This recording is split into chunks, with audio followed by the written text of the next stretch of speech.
Welcome back to True North Sports Talk Podcast. We are looking at all things Canadian sports as always, and it's Peter Barclay here, the way it always is. As usual, to my left, we have the Blue Jays on the screen there. They are in the bottom of the second, down 3-1.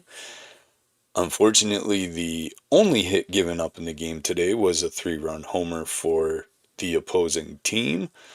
And yeah, so given they're right there playing right now, we need to talk about said Toronto Blue Jays today because right now,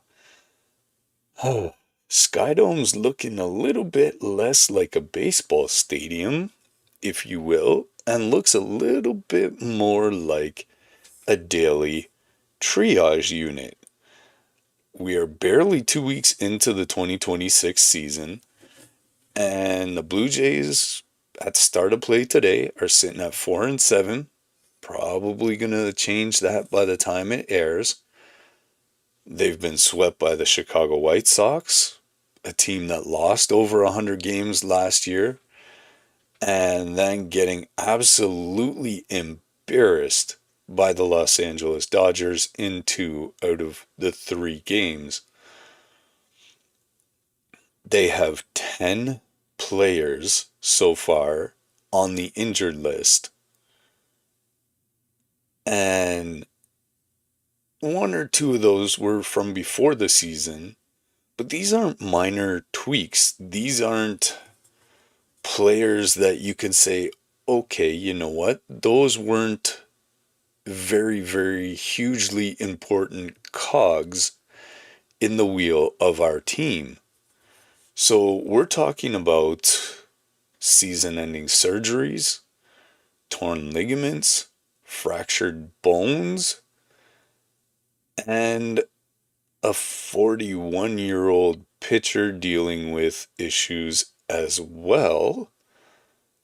And there's a lot to talk about when it comes to this team. For a team that prided itself on durability last year, for the most part, I mean, yeah, they dealt with some injuries, but nothing like this.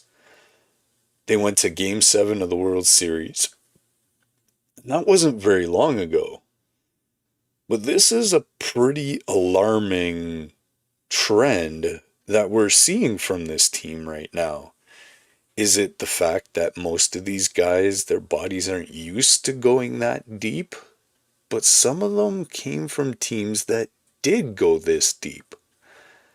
So the context really does matter. That's why we're doing this episode here today. That's why we're talking about your Toronto Blue Jays. We're going to cover all the injuries. We're going to talk about realistic timelines for each of these players. We're going to talk about who could come from the minor league system to fill the gaps. We're going to talk about some players from outside the organization that may be brought in to fill some gaps. And we're going to just take a long, hard, honest look at some players that, or not players, but just how this team is playing, what they can do on the field to get back to where they were. So, it's an action-packed, big episode for you today. There's a lot to cover, so please, guys, stick around to the end. You're not going to want to miss a minute of this. Hopefully, we'll get you all caught up to speed as to where they are, just a couple of weeks into the season. And we're going to start with that list that's caused them to run out of ink. The injured list. So what happened? And we're going to look at some timelines. We're going to start at the top, work our way down, and just go from there. So, barring something happening today, hopefully there isn't more to add to this by the time we air it. But we're going to start with the rotation because that is probably the most damaged area of this team. The Blue Jays entered this season with the strongest pitching situation in the entire major leagues. You had seven, maybe eight guys who were legitimate starting pitchers. Our most recent acquisition in the offseason of Dylan Cease, you had Kevin Gausman. Jose Barrios looked dynamite early in spring. They caught a fracture in his forearm before the World Baseball Classic. You have Shane Bieber that's dealing with perhaps a similar injury to what Scherzer's dealing with, just not as bad, or just worse, I would say. Trey Savage has dealt with shoulder issues in game one, which was game four of the season, I believe, which is kind of when all of this stuff started snowballing south. You had Cody Ponce, who tore his ACL, and they just went down 4-1 as another home run was given up. So you had Cody Ponce and Max Scherzer, and at one point they thought maybe even Bowden Francis. So you had eight guys that in theory, and Eric Lauer, let's not forget him. So you had 8, 9 guys that could legit be starters for your team. On paper, that was abundance. But we don't play games on paper. So immediately, everything fell apart almost. They got through the first series unscathed. They swept that series.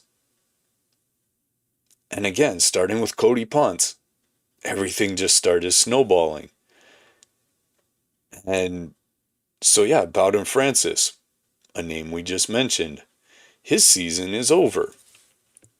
So, before the season even began, Francis, who 2 years ago was a breakout star that we expected a lot from, struggled last year because of injury. He had Tommy John on February 18th. He's going to miss this entire season and isn't expected back until,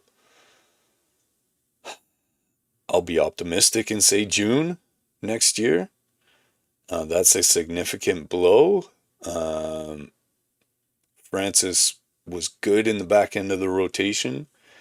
He could be good in the back end of the bullpen, which that breakout year is where he started.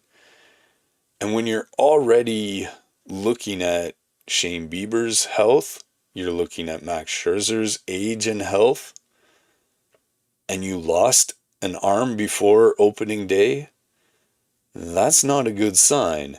Then you have Trey Savage. He had a right shoulder impingement. He's on his 30 days right now. So he'll be back sooner than later. We're hoping at least one more start in the minors. So about 15 days from now. And I think we'll get to that in a bit here with him. But from a narrative standpoint, this one really hurt. Savage was the phenom, the story, the overwhelming favorite almost of the postseason last year. He came not out of nowhere, but he had a rocket ship attached to his back last year. He made his debut during the September call-up period and was just lights out in the playoffs. He was supposed to be the number 3 starter heading into this year by some accounts, not by me. I said he should start at AAA.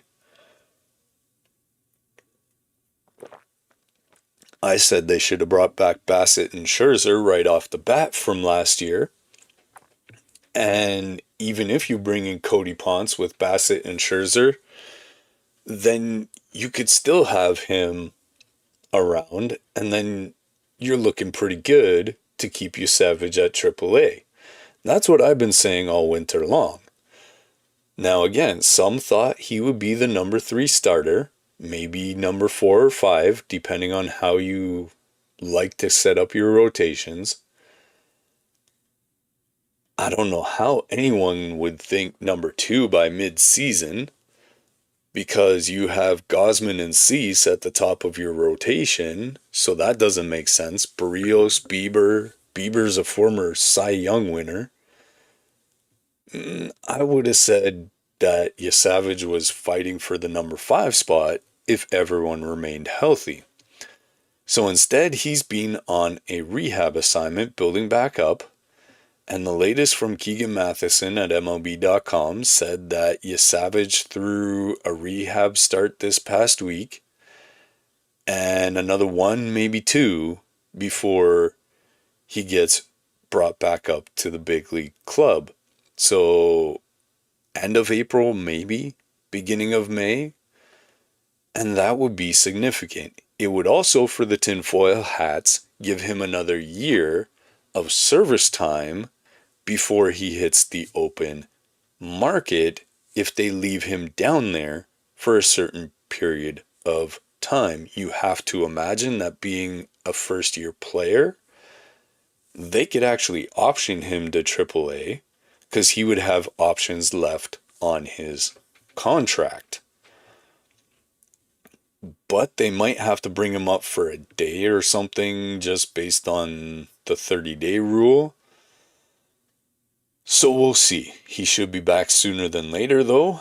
And the way this rotation's looking right now, they actually do need him right now. You have Shane Bieber, who had right elbow inflammation. He actually did the team a favor in terms of his contract being a $16 million player option that is very team friendly considering the qualifying offer, that's what I'm looking for, was about $22 to $23 million this year. So the fact that he came back for 16, that's actually pretty big. And he didn't want to test free agency. Apparently near the end of last year, and you got to remember, he was coming off of Tommy John as well, that he had some forearm fatigue last year that he tried to pitch through. So that's obviously carried over. Right now, he's building back up. He threw off a mound for just the third time this past Saturday. The team is being cautiously optimistic about a mid to late May return. And so we got maybe another month or so before we see him. Now we can be cautious with this. The team's got to figure out a way to tread water, but we need him at his best. So we don't want to rush him back, even though there's other injuries piling up. But that's a month, maybe a month and a half away at minimum.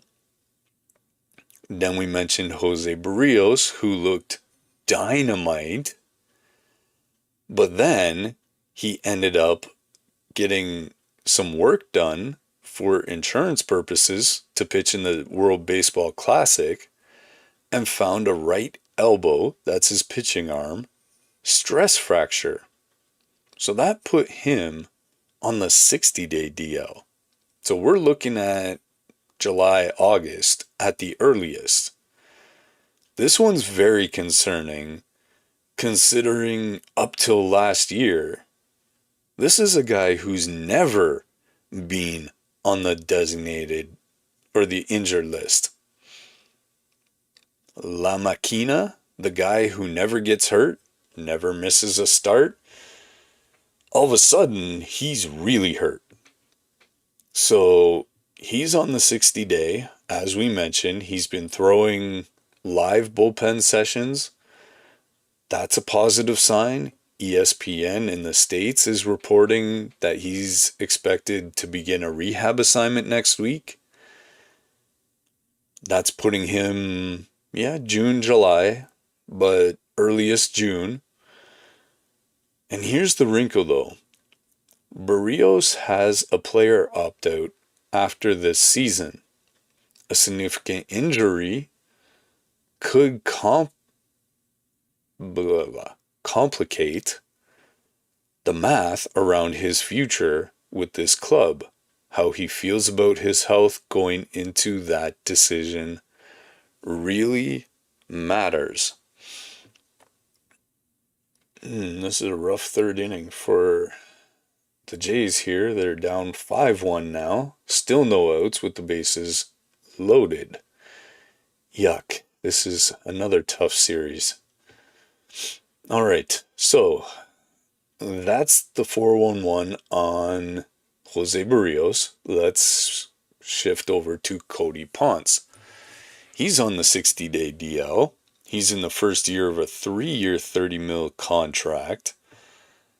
And he is effectively out for the season. He is on the 60-day, but he has an ACL sprain. He's going for surgery on the ACL. This one is really painful because he looked really good in that first start up till that fateful run to first base. He showed up healthy. He pitched his first major league start in years, and that was on April 1st against Colorado. And again, this really seemed to be when everything just started to snowball. In the third inning, he was chasing a grounder, planted awkwardly, and blew out his knee. His surgery is scheduled for, let me see a calendar here. Let's click on that. Wednesday this week, so the day we're airing this. He should be having his ACL surgery. He's expected to miss 6 months, which basically means his season is over. The timing could not have been more worse. Top of the third, 6-1, and John Schneider's coming to get his pitcher. That's not a good thing. So the timing could not have been worse, and this is a player who is trying to prove his worth in his contract. At the time of his injury, he was proving it, but this is a very major setback. Now we have Max Scherzer, who has tendonitis. They have not placed him on the injured list. He is the pitcher who was taken out just now by John Schneider. And they showed it on the broadcast right about here. I don't know if you can see that. He's got this massive bruise from the tendonitis. This is one that was really concerning because that would put us 3 pitchers down, being as Eric Lauer, who toughed it out yesterday, was recovering from the flu. This is a tough one. This is an older guy. He's looking to manage his tendonitis at this point. On April 7th, in the World Series rematch against the Dodgers, Scherzer was yanked after just 2 innings due to this particular injury. He had only thrown 36 pitches. Today just did not go well for him. The crowd held its breath. But yeah, he's going to manage it, tough it out. They don't expect him to go on the injured list, but if he gets starts like today where he gave up 6 runs in less than 3 innings, you gotta figure that he's got something going on with his arm. Joe Manta plays into the game now. He says he is fairly to quite confident.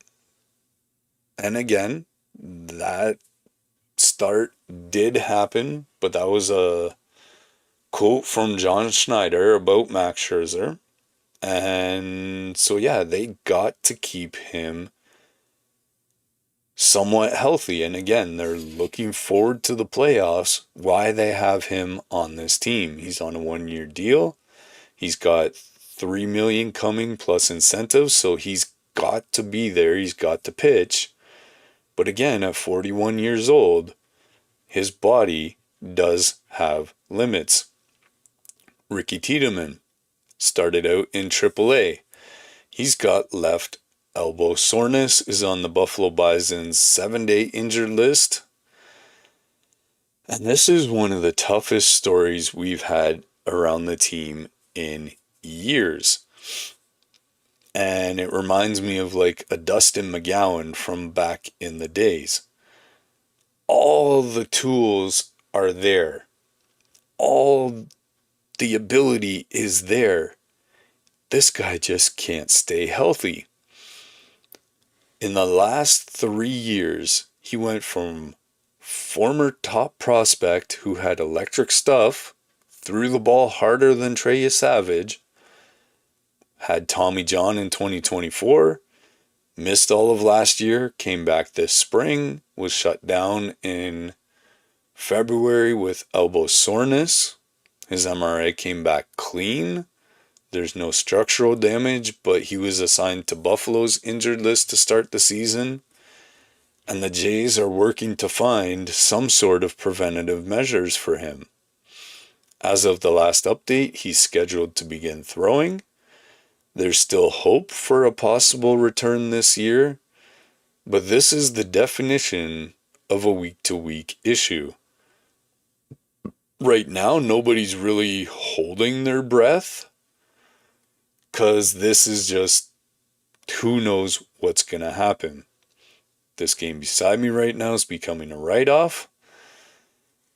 And yeah, it's going to be a tough one. So, coming off the mound now, you have Alejandro Kirk. He left the game the other day with a thumb fracture. If you watched that game, it was instant that he knew that there was a real big issue there. Took a foul ball off the thumb of his glove. And this just was a tough situation all the way around. He had surgery on April 7th. They put a screw in the thumb, and he is expected to be out at least 6 weeks. That puts his return around late May.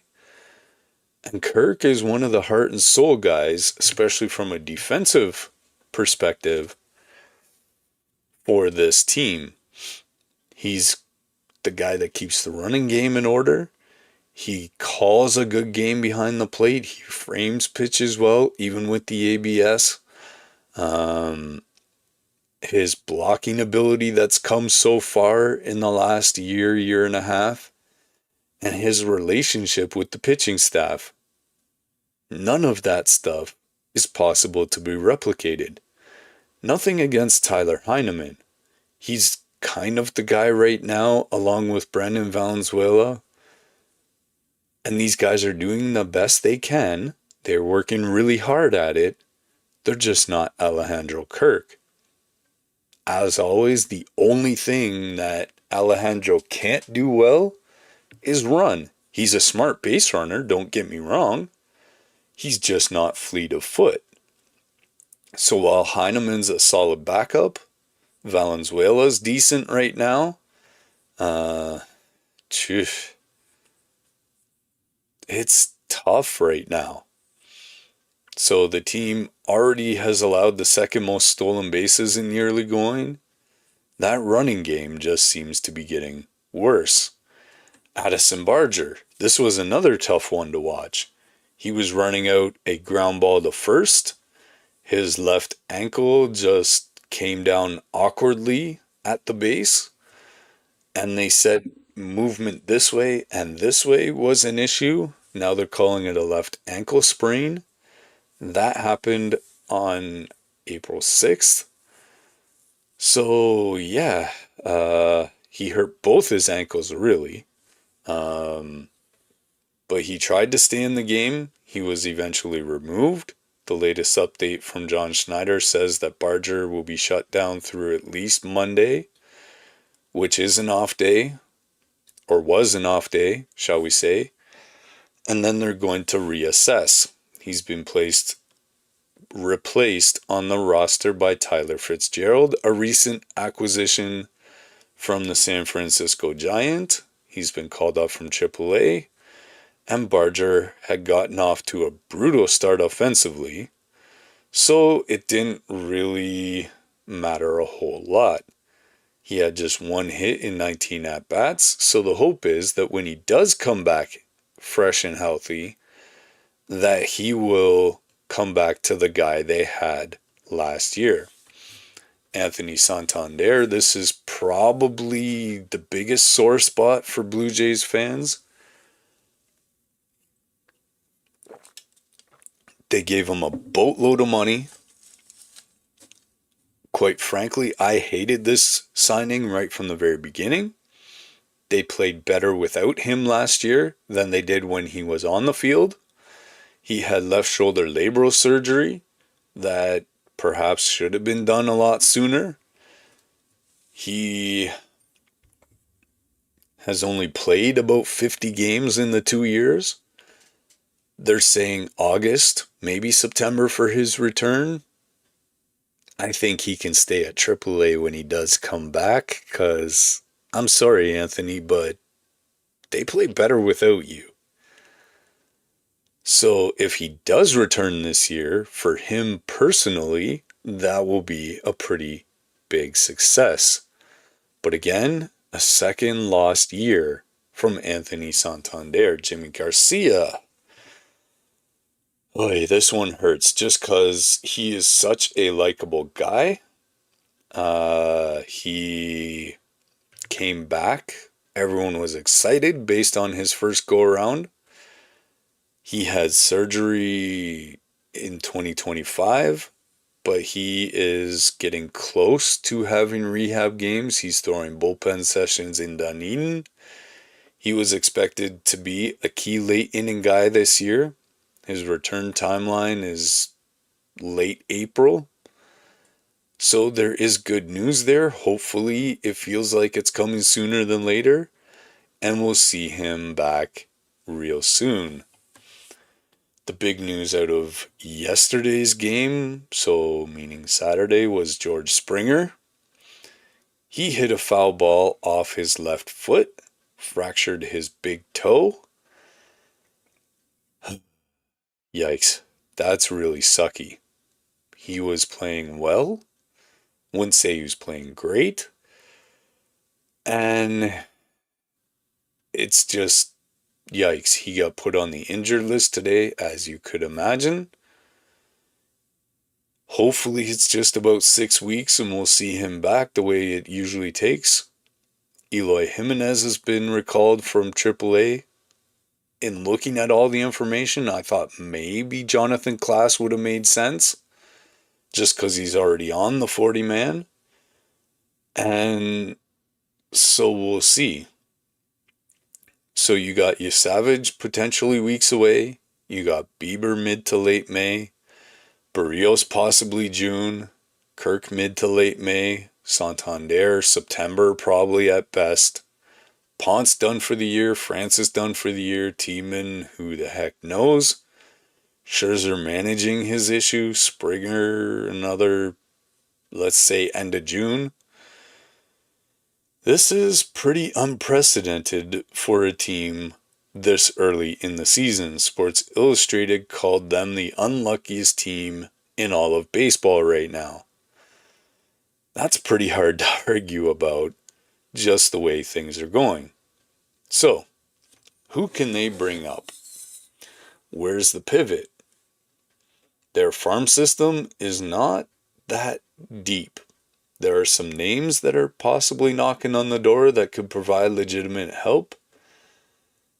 Trey Savage, we know, we just talked about him, but he is pretty close right now, so that is a guy technically in the minors who can help out, hopefully sooner than later. His last outing didn't go the way you'd want it to, but that's how things go when you're in rehab. You're just trying to see how he recovers, how his pitches are moving, what he looks like on the mound.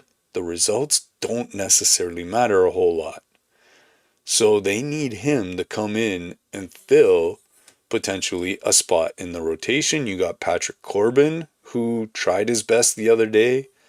You got Eric Lauer doing his best, even though he's still not feeling that well. And you got a slightly injured Max Scherzer. So a healthy body would do wonders. He's the number one ranked prospect in the organization, talking about Yosavage. MLB Pipeline has him at number 10 overall in the entire league. His playoff performance last year showed he is built for the moment. And when he comes back, he pretty much, you would figure, slots into the rotation. Sliding Corbin or Lauer to the bullpen will hopefully strengthen that side of things. And this is sort of part of the cavalry that the Jays have been trying the best they can to tread water to get back. Next, you have Eloy Jimenez, who was called up today to replace George Springer. He's 29. He signed August of 2025. August 2025. He's been tearing it up at AAA. 257, 372, 744 with a homer and 5 RBIs in 11 games. That's so-so. He's a former White Sox and Orioles player. 95 home runs, so he's got some pop in the bat, hopefully to replace some that Springer had. He's been healthy, locked in at Buffalo. Healthy is the number one point there. And he is hopefully going to pay off going forward, at least until we can get Springer back. Then we mentioned Jonathan Klaas, who I thought might be the guy they call up. He's at AAA right now. He's had ups and downs with the big league club last season. He wasn't playing well enough to stick around. He's had a hot start at Buffalo. He's what Greg Zahn might have called a 4A player. Recording 3 runs, a homer, and 5 RBIs, 2 stolen bases in 6 games. They could use some of that running on the big club right now. His calling card has always been his speed, his defense, and with Santander gone, Springer down, the Jays really could use an option off the bench with that kind of speed. He's, as we mentioned, already on the 40-man roster, and so we could really use that up at the big league level. So he could be the next name if a need arises. You have RJ Schreck. He's an outfielder at AAA right now. They got him from Seattle at the 2024 deadline for Justin Turner. He's been quietly developing into one of the better prospects they have right now, although his slash line isn't real great. 242, 392, 435. He had 9 home runs with AAA. And yeah, he's got a good eye at the plate though. He's got a 16% walk rate. His strikeout rate, while present, is manageable. He's listed as the number 8 prospect in the organization by Blue Jays Nation. And that was before the season. So, another mishap. Fly ball, third out with 2 guys on base. Geez, with hitters in position this year, that's a big issue for this team. But yeah, so we could see Schreck very soon. Yohendrick Pinago. He's another outfielder. He's always been talked about alongside Schreck. They've been competing, racing, however you want to say. He's a Venezuelan outfielder, 11th in the organization, and he has a 928 OPS across 47 games in AA before getting to Buffalo. And he's got on-base skills, as you can see. He walks a ton. He's only 23 years old. And that bat is only going to get better. He's not quite to the level that Schreck is at, but he's pretty close. And if you really need him, he could be a guy. A guy on the roster right now because they need a backup catcher. Brandon Valenzuela. He was the catcher at AAA. He's been with the team for a week or so now. He's got his first big league hit, his first big league home run. He has been okay behind the plate. He has done fairly well. All things considered, he is actually catching today so far. And one of the primary options. They're just kind of platooning the two guys right now. They're both switch hitters, which actually works in both of their favors. Because it doesn't really matter who you throw them out there against. They can hit either way. He came from San Diego last year at the deadline. He was always kind of the plan for this kind of scenario. He's already on the 40 man, which really helped his call up because they didn't have to send anyone down, designate anyone for assignment, none of that stuff.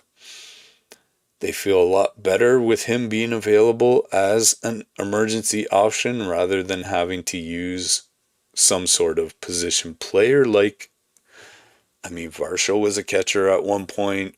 I heard Ernie Clement was the emergency option last year. And that's not really the kind of thing that you want for your big league club.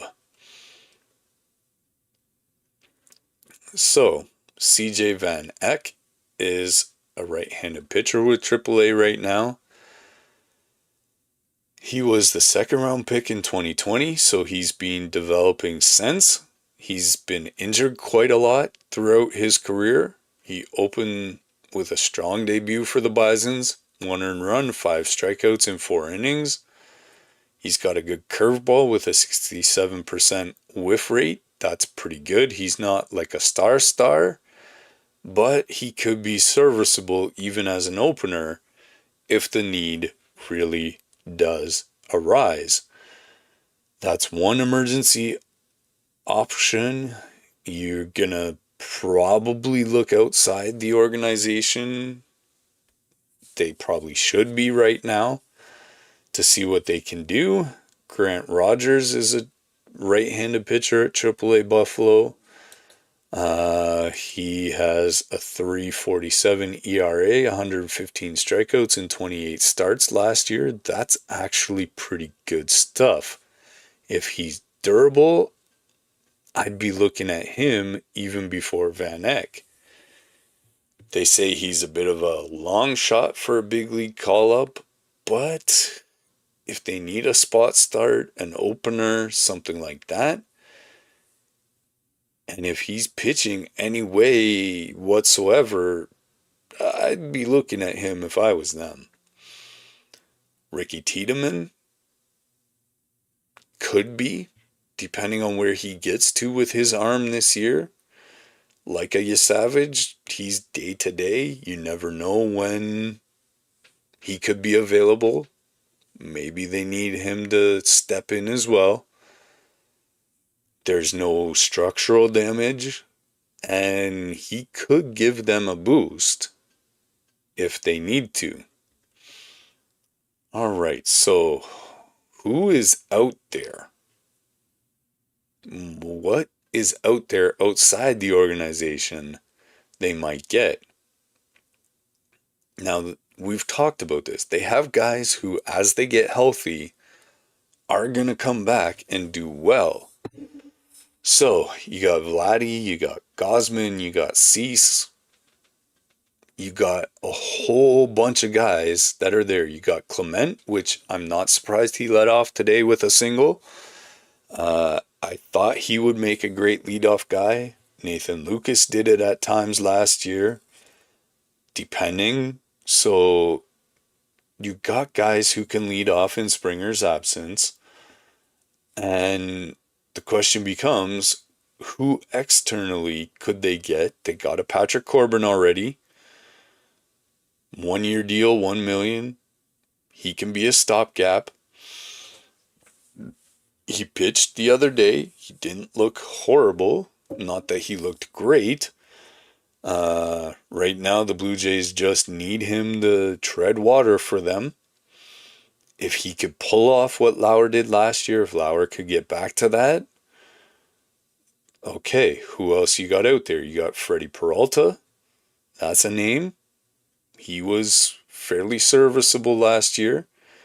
MLB.com had him as their dream target even back in November. Peralta is under contract with Milwaukee, but he's got a 1-year deal. If the Brewers fall out of contention, maybe they'd be willing to let him go. What would you have to give up from your system? Or maybe it's a player to be named or a bag of balls. Who knows? He's got a 28.9 strikeout rate over his last 3 seasons. That's pretty good. He's got a walk rate that is pretty solid. He's just in his year 30 season. He looks a lot like a Dylan Cease, so that could be very useful to the team. If they can get him without giving up too much, that would give them an immediate boost. They could move on from him if they needed to by the trade deadline. If a Bieber comes back, a Berrios comes back, and they're looking really strong. Or they just hold on to those guys as depth, showing already this year that they need that depth almost more than anyone.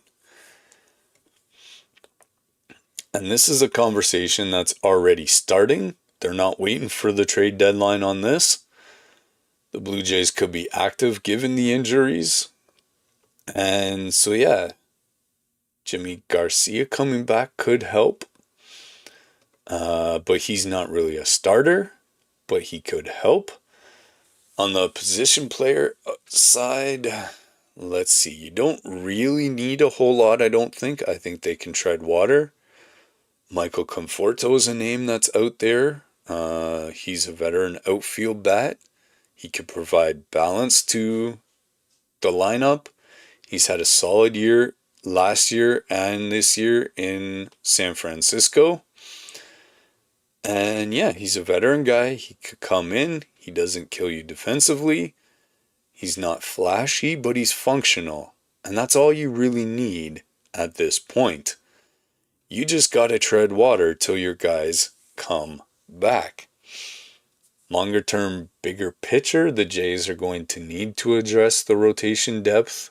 The longer guys are on the injured list, you do have to worry about Shane Bieber and Kevin Gausman leaving in the offseason.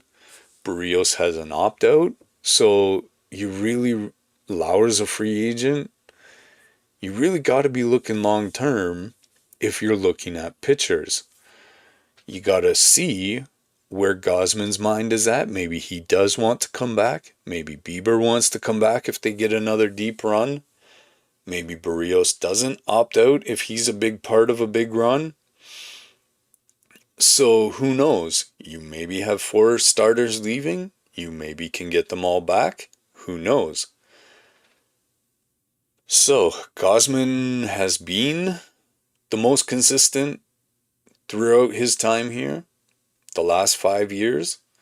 If they want to keep the core of this rotation together, getting him signed before the end of the year would be great to keep him from hitting free agency. They should be on his agent's phone every day between now and the rest of the year. He's been the ace of this staff. He got the opening day start finally this year. We should mention Kirk Valenzuela now in the picture.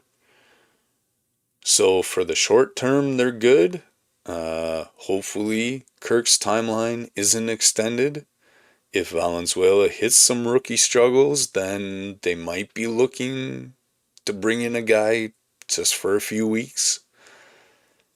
But we shall wait and see. So now we're to the part of the show where we are going to talk about what can this team do. They've really had a tough go of it on the field so far this season. We haven't seen the Blue Jays of last year. Defensively, there's a lot left to be desired. Some of the old habits, like swinging outside the zone, you have ABS. You don't need to swing at borderline off the plate pitches that maybe once would get called strikes when you can challenge it. You just have to be wise about when you do challenge and not go crazy early in the game on pitches that are potentially strikes. But you shouldn't be expanding your zone at all because you don't have to anymore. You just have to be right when you challenge. So I think the Jays need to tighten up where they're swinging at baseballs. I mentioned it earlier, looking at the fact that they had runners at first and second. They've had the bases loaded. And there's been multiple times in the first 16 games where they've had bases loaded, nobody out, and 0 runs scored. That's a habit from 2 years ago that we thought they had gotten over that after last season. But this year, it's showing itself again. Their swing discipline at the plate. This has been a major problem. Popkins was getting all his flowers last year, and those flowers look like they've wilted this year. So he needs to figure out what's going on with this team. The guys on the field between the ears have to figure that out as well as to the selection of pitches that they are swinging at. On the fielding side of things, we've been pretty sympathetic towards this Blue Jays team in the first few segments based on the injury situation. But in this segment, as you can already tell, we're not going to do that. We're going to be real here. Not everything has been injury related. A lot of the fielding issues are mental. It's mental lapses in plays that we are used to seeing them make these plays time in and time out over and over and over again. And so this is the thing, is that there's a lot of things going on in this field that need to change. Now, we've talked about it a little bit already. Their plate discipline, chasing out of the zone. This is really something that is very easy to fix. They just have to make better decisions at the plate. I know hitting's hard. I've done it many times. But the swing selection we're seeing early in the season is alarming. Their out of zone swing rate has climbed from 33.2 in the second half of last year to 36.5 this year. Now you can say, hey, that's only a 3% difference. But you can see the difference 3% makes. That's a huge difference in what we're seeing this year. All the regular hitters in the lineup have seen their chase rate go up. We don't want that. If we could get it down to 30% instead of being 36%, that's kind of what we need to see happen. But when you're swinging at pitchers' pitches, it doesn't matter how hard you're swinging. And we've seen the results. Against the White Sox, they were 2 for 22 with runners in scoring position. I mentioned that. Against the Rockies, they were 4 for 24. These are teams that finished at the very, very bottom of the league last year. And you're swinging at ridiculous pitches that you shouldn't be swinging at against those guys. Come on, you should be teeing off on them. Last year, against the Rockies, you were setting records against their pitching because you were being patient at the plate and hitting your pitch instead of swinging at their pitch. So there's a lot to be desired there. On April 7th against the Dodgers, the Jays had the bases loaded in the 7th inning. Again, nobody out. Okamoto, Ernie Clement, David Schneider had all gotten on base. Jimenez flies out. Jimenez, why are you not bunting? Valenzuela strikes out. Again, why are you not bunting? And then Springer flies out to right. So if we get some runs there from a bunt or two, and maybe even a long fly ball from one of those first two guys, Jimenez's fly out should have been to right, not left, to score the run. How can you have nobody out with the bases loaded and not score? This is a major problem. That inning was more or less a microcosm of how the early season has gone. There's just no patience at the plate. There's no two-strike approach. The guy who was famous for that plays for the Mets now. Would have been nice to have him around early in the season, especially the way he's picked it up lately, even though he's booed off the field earlier. But this was a team last year that completely overhauled their offensive identity in the second half under David Popkins, as we already mentioned. They were swinging harder on the pitches in the zone, and that worked. Where'd that go? They have the Traject pitching machine. You can't really have any excuse at this point. So what's happening now is just they're swinging hard, but out of the zone. Why are we doing that? Been saying that all season long. You've got to combine that aggression with discipline. You have to be aggressive in the zone, not out of the zone. So that aggression, without that discipline, just isn't working. Pitching coordination and depth management. We touched on this a little bit with Tyler Heineman as the backup. You got Valenzuela up there right now. Why has Heineman pitched in 2 games? Why did he have a better ERA than Brandon Little? Why were we running that guy out there? I was saying it so often, it felt like a broken record. Then I heard other people start saying it like a broken record until finally they decide to get this guy off the roster. Their bullpen, while not great, has been way better without him. Since he's been off the roster, Tyler Heineman has not pitched. Tells you something. So this bullpen, already because of all the injuries, has been gassed really early in the season. They've been called on early, they've been called on often, like this game we're watching beside me right now. It's just not a good look on this team.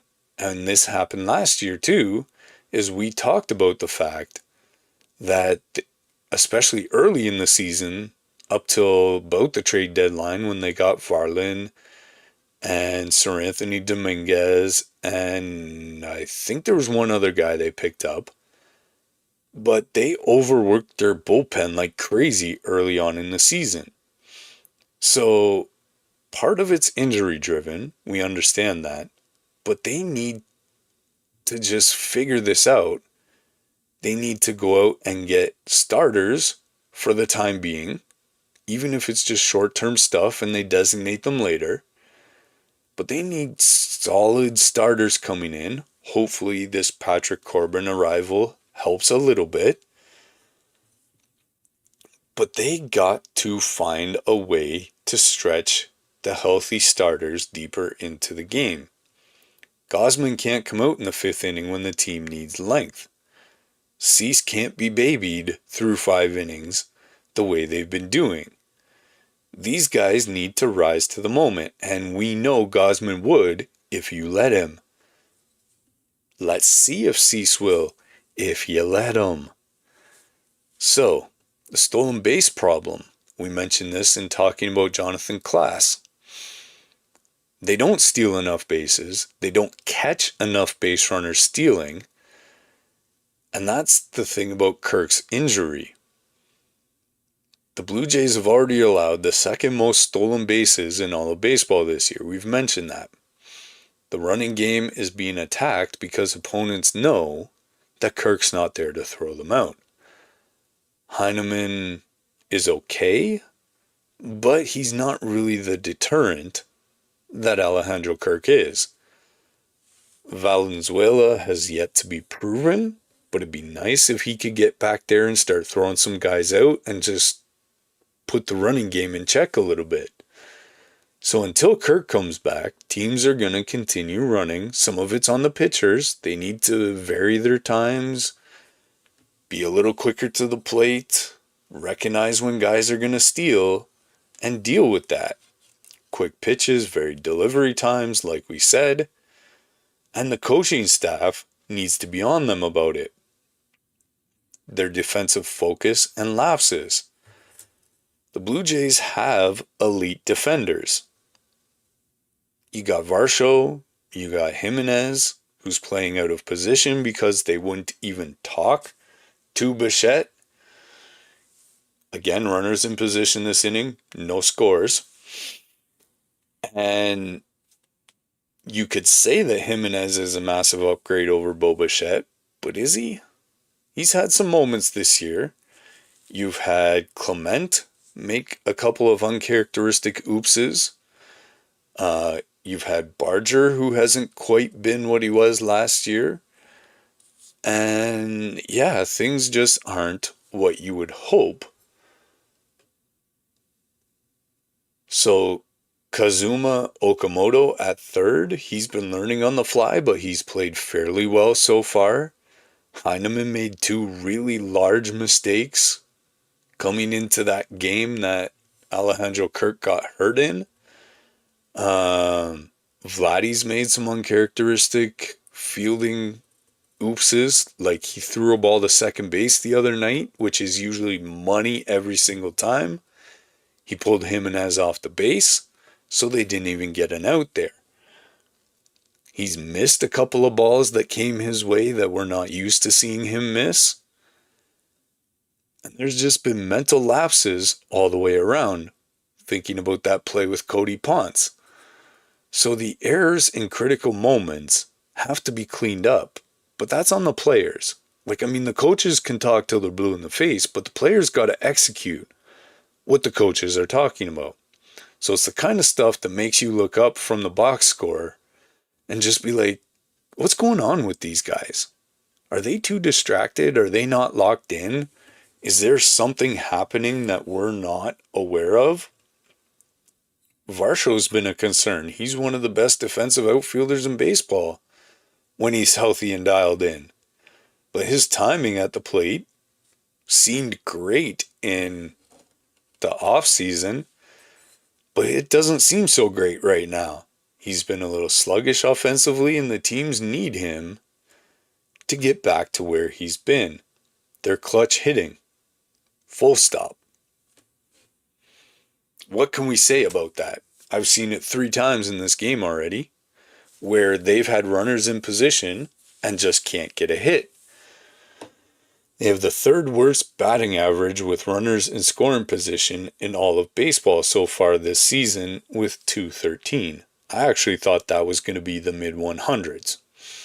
Their slugging percentage in those situations is the worst in baseball. Their WRC plus with runners in scoring position is the 4th lowest. And this is a team that had gone to Game 7 last year, so they are professional hitters. They're just not playing like it right now. Again, there are some injuries. Losing Kirk, losing Bichette, losing Barger. Springer, he was in a cold funk a little bit. Guerrero needs to be better, but he needs protection at the plate too. So this is just not a team that's functioning properly right now. We need the bat speed to up. We need the hits to change. There's just so much more that we need from this team. So to be fair, this team around this time last year, maybe a bit further on, was 16-20. They did end up in the World Series. So they know what that adversity is. They managed injuries before. They believe in each other because it's essentially the same team as last year. And with Savage coming back, Bieber and Barrios coming eventually, probably May, June, this team could heat up the way it did last year and get real scary as things start to normalize. Last year it was July 1st, a grand slam from none other than George Springer that really sent them on a run. They need that moment so far this year, and they're just looking for where it's going to come from. not catastrophic yet, but hopefully we're not looking back at the end of the year going, what could have been. So, that's it for today's episode. It was a tough one to get through. Got you caught up on all the injury reports, all the potential call-ups and outside help in the organization. We got you an update on the things they need to clean up as a team. And yeah, so lots of names, lots of dates, lots of times. And yeah, we'll just keep watching and see what happens. And hopefully sooner than later, this team gets its act together. And real talk, if they don't figure this ship out and get it going in the right direction, this isn't going to be the team we saw at the end of last year. So, yeah, good news though. 149 games left to go. This is baseball. It's a long marathon, not a sprint. When you've got the building blocks in place, you just got to get them back healthy and firing on all cylinders again. So stick with us. There's a long, long way to go. Hopefully you enjoyed this episode. Please, guys, make sure you're subscribing to the channel. Let us know what you guys think in the comments. Use hashtag TrueNorthSportsTalk. Who do you want to see the Jays call up first? Is there someone outside the organization that we missed that you think they should either go get or that they could sign? I jokingly said to a friend the other day that Trevor Bauer's still out there. So yeah, what concerns you the most about this injury list that we gave? Let me know. So until next time, keep on enjoying them Jays, and we'll see you then.